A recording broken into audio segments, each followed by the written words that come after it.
Bom, o PT ataca o Banco Central, ataca o presidente do Banco Central, Roberto Campos Neto, ataca o Bolsonaro, mas está numa de não deixar ninguém falar mal do Lula. O Zeca Dirceu, que é filho do José Dirceu, que é o líder do PT na Câmara, disse que vai levar ao Conselho de Ética, Nicolas, para você essa, ao Conselho de Ética da Casa, os deputados que xingarem o Lula em plenário. Então eles vão definir o que é verdade, o que é mentira, e vão definir o que é xingamento. Eu também vamos tentar entender, por exemplo, dizer que o Lula é mentiroso, isso é xingamento, Nicolas? Pode, então, eu tenho cadeira cativa, então, na comissão de ética, porque eu irei chamar o Lula de ladrão, de bandido, desqualificado. Inclusive, já fiz isso e é muito interessante, porque me veio a Érica Cocai, né, uma dinossauro da política, nos xingar de fascistoides, de fascistas, e logo depois eu disse, né, que o presidente dele era um ladrão, e aí a petezara já ficou assustada, dizendo que não podia, como vocês estão chamando o Lula, né, de ladrão. E aí a gente até falou, olha, se eu chamar o Lula de ladrão, me dá comissão de ética. Se eu chamo o Lula de honesto, eu estou cometendo fake news. Então, é difícil, né, lidar com essa situação. Mas isso é algo que eles já não cansam de censurar as pessoas, né, nas redes sociais, e agora querem também calar o parlamentar, que foi eleito para poder representar e falar no fim das contas. Então, o artigo 53, né, da Constituição, ele garante a imunidade parlamentar, seja por palavras, votos, opiniões, civil e penalmente.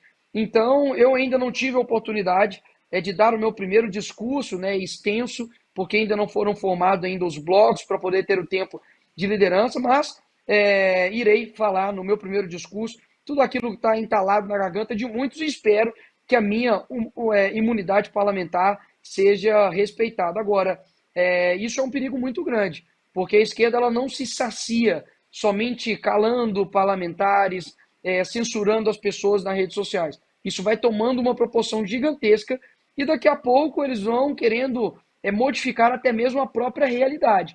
Então, assim como em 1984, o livro fala sobre o Ministério da Verdade, né, onde você colocava ali o que era verdade, o que era mentira, o que podia, o que não podia, a esquerda vai caminhando aí por esse mesmo trajeto de censura e ainda velada de amor à democracia. É impressionante, né, não permitirem que o Lula seja não vou xingado, criticado em plenário, quando vocês têm imunidade parlamentar, quando chamar Lula de mentiroso absolutamente não é um xingamento, ou dizer que ele deveria estar preso, isso é agredi-lo de alguma forma, e a gente faz um pequeno esforço de memória e vai ver que tem um exemplo supremo de algo assim, porque você lembra de ministros do STF chamando o Bolsonaro de genocida, de nazista, comparando o Bolsonaro a Hitler, ou classificando a administração Bolsonaro de desgoverno. É muito difícil, né, quando você tem exemplos desse nível, né, de pessoas que deveriam manter ali uma distância de tudo, e se preservarem de alguma forma, quando elas próprias, né, jogam contra um lado da história, fica E bem Lacombe, difícil. Diga, Nicolas. se me permite, durante 4 anos de governo Bolsonaro, quando ocorreu a pandemia, principalmente, todas as pessoas que estavam saindo para poder trabalhar, para poder sustentar a sua casa. Ele não saiu porque ele gostaria simplesmente de brincar de maneira irresponsável, não. Pessoas estavam saindo às ruas para poder trabalhar. Essas pessoas foram chamadas de genocidas.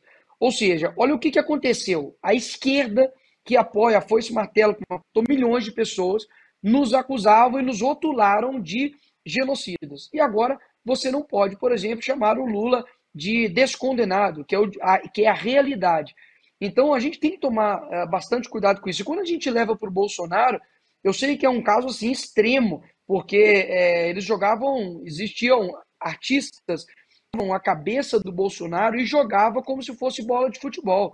Pessoas queimando um fantoche do Bolsonaro, pedindo morte para ele, para os seus familiares.